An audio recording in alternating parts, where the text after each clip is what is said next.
মুখ্যমন্ত্রী মমতা ব্যানার্জির নির্দেশে ঘোষিত যে প্রকল্প আমার পাড়া আমার সমাধান গোটা রাজ্য জুড়ে চলছে। সামনে বিধানসভা নির্বাচন 2026, আর এই বিধানসভা নির্বাচনকে পাখির চোখ করে মানুষের সমর্থন আদায়ে ভোট ব্যাংকে সুরক্ষিত রাখতে একাধিক জনকল্যাণমূলক প্রকল্প চালু করছেন রাজ্যের মুখ্যমন্ত্রী মমতা ব্যানার্জি। মানুষের যে সমস্ত অভিযোগ আছে, সমস্যা আছে, সেই সমস্যার সমাধানে এবার একেবারে পাড়ায় পাড়ায় যাওয়ার কিন্তু নির্দেশ দিয়েছেন বিধায়ক, সাংসদ, আধিকারিকদের, সরকারি অফিসারদের। আর তাই আমার পাড়া আমার সমাধান প্রকল্পে 8,000 কোটি টাকা এবং বুথ পিছু 10 লক্ষ টাকা করে বরাদ্দ করেছেন মুখ্যমন্ত্রী মমতা ব্যানার্জি। আর সেই প্রকল্প ইতিমধ্যেই গোটা রাজ্যে জেলায় জেলায় চলছে। তার মধ্যেই কিন্তু এবার আমার পাড়া আমার সমাধান প্রকল্পে একেবারে ধুন্ধুমার কাণ্ড। বিডিও এবং বিধায়ককে ঘরে আটকে রেখে রীতিমতো বিক্ষোভে উত্তাল একেবারে গোটা এলাকা। বিডিও বিধায়ককে গৃহবন্দী করলো ক্ষুব্ধ জনতা। এই মুহূর্তের সবচেয়ে বড় খবর, আমার পাড়া আমার সমাধান ক্যাম্পে তুল কালাম কাণ্ড, রীতিমতো তুমুল উত্তেজনা।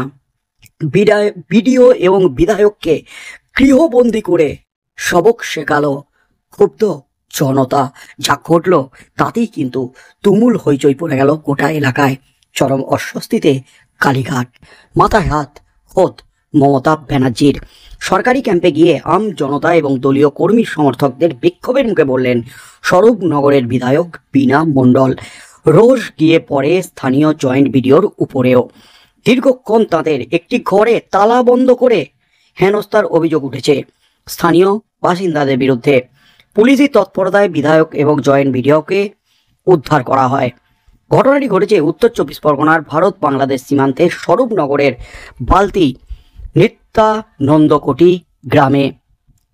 গ্রাম পঞ্চায়েতের 117 নম্বর বুথে আমাদের পাড়া আমাদের সমাধান ক্যাম্প চলছিল। সেখানে যান স্থানীয় বিধায়ক। ক্যাম্পের একটি ঘরে প্রশাসনিক আধিকারিকদের সঙ্গে বৈঠক করছিলেন জয়েন্ট বিডিও ও বিধায়ক বীণা মণ্ডল। সেখানে আসা সাধারণ মানুষ বিধায়ককে দেখে রীতিমতো ক্ষেপে ওঠেন, ক্ষোভে ফেটে পড়েন তারা। দীর্ঘ 15 বছর ধরে বিধায়ক পদে রয়েছেন বীণা। স্থানীয়দের প্রশ্ন, এতদিনে কেন আসেননি, আজ হঠাৎ এই ক্যাম্পে আসলেন কেন? জনসাধারণের আরও প্রশ্ন, আমাদের পাড়া আমাদের সমাধান প্রকল্পে মানুষের সমস্যা মেটাতে এসে বিধায়ক কিভাবে আলাদা করে বৈঠক করতে পারেন? এই নিয়ে দুপক্ষের মধ্যে তুমুল গণ্ডগোল এবং বচসা হয়। স্থানীয় প্রধান সাবিকুর নাহার জয়েন্ট বিডিওর কাছে রীতিমতো ক্ষোভ প্রকাশ করেন। বিধায়ককে রীতিমতো ঘরের মধ্যে আটকে রেখে বন্দি করে বিক্ষোভ দেখাতে শুরু করেন প্রধান থেকে শুরু করে আমাদের পাড়া আমাদের সমাধান ক্যাম্পে আসা উপভোক্তারা। বিধায়কের বিরুদ্ধে প্রধানের পাল্টা অভিযোগ, তাকে ধাক্কা দিয়ে ফেলে হেনস্থা করেছে বিধায়কের লোকজন।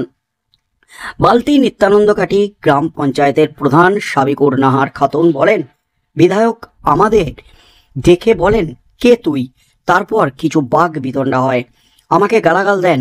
2 সিভিক পুলিশ আমাকে সেখান থেকে উদ্ধার করে নিয়ে যায়। এমনকি কখন আমার জামা ছিঁড়ে দেওয়া হয়েছে। বিধায়কের এই ব্যবহার যথেষ্টই ঘৃণ্য। তবে স্বরূপনগরের বিধায়ক বীণা মণ্ডল অভিযোগ খারিজ করে দিয়েছেন। তিনি বলেন, ওই পঞ্চায়েত প্রধান নিজেকে বড় নেত্রী ভাবছিলেন। আমার সঙ্গে কোনো গণ্ডগোল হয়নি, জয়েন্ট বিডিওর সঙ্গে গণ্ডগোলে জড়িয়ে পড়েছিল তাঁরা। বিষয়টি নিয়ে স্বরূপনগরের বিজেপি নেতা বৃন্দাবন সরকার বলেন, স্বরূপনগরে তৃণমূলের গোষ্ঠীকন্দল নতুন নয়। তৃণমূল দলের ভিতরেই এত সমস্যা রয়েছে, সেগুলিকে সমাধান না করে তারা এখন পাড়ায় পাড়ায় সমাধানে বেরিয়েছে।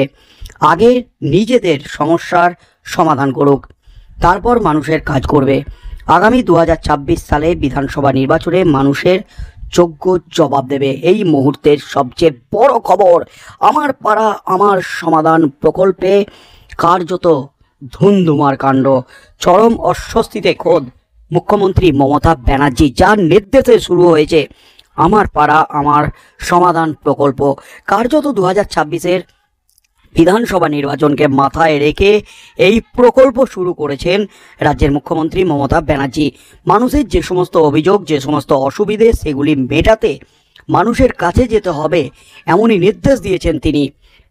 এবং বুথ ভিত্তিক এই সমস্ত কাজগুলি করার নির্দেশ দিয়েছেন রাজ্যের মুখ্যমন্ত্রী মমতা ব্যানার্জি। সেই মতো কিন্তু এই প্রকল্পের কাজ শুরু হয়ে গেছে জেলায় জেলায়।